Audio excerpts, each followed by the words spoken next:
Ayan, so pinakawalan ko na ulit si Sol dito. Total, wala nang hit si Freddy's. Ayan, pwede na ulit siyang magtatatakbo dito. Ayan, magtatatalon at magpapapanik. Kahit nandyan si Lolo Logan. Kasi hindi na ganun kalakas yung kanilang intermale aggression na nangyayari kapag may babaeng nag-i-hit. Kapag may babaeng nag-i-hit, tumataas yung intermale aggression ng mga dogs, kaya mas prone sila mag-away sa isa't isa. And ngayon, since hindi na nag-hit si Freddy's, medyo bawas yun. Ay, pumanik na sa taas si Sol. Yun ang gustong gusto niyang puntahan eh. Pumanik na sa taas. Freddy's, wala nang hit si Freddy's. Pwede ko na rin siyang pakawalan, kaso medyo pa may pilay pa ako, kaya hindi ko pa sila talaga kayang i-handle lahat ko, magsama-sama sila. Si Freddy's kasi medyo matigas pa ulo niyan, hindi yan babalik sa kulungan nang hindi ko siya hihilahin or bubuhatin. Kaya na lang, tsaka na lang muna. Pag medyo magaling-galing na itong paa ko, 2 days na naman ito, I hope na by tomorrow okay na yung paa ko. Okay, so okay lang tayo kay kay Sol Logan ha. Wag mo munang banatan si Sol, hayaan mo lang muna siya maglaro-laro at medyo nagsasawa na siya sa lugar niya sa kabila. Ayan. Sol? Sol, come here. Oh, dito ka na ha. Okay ka na dito? Tuwan-tuwa ako. Oh.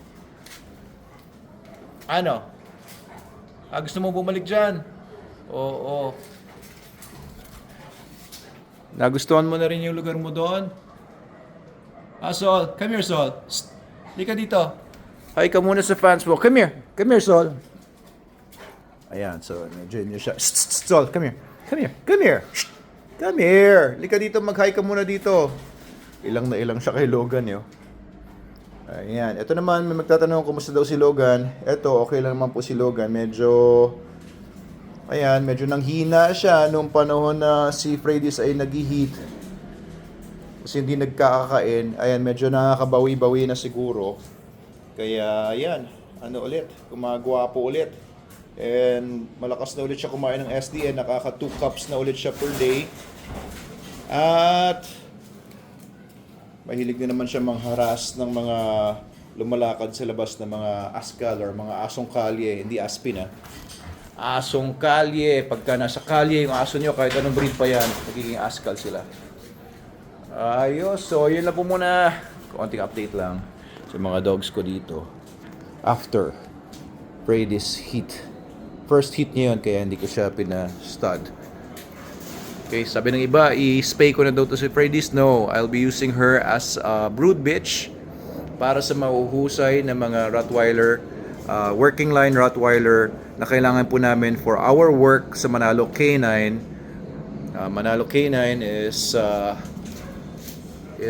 K9 service provider.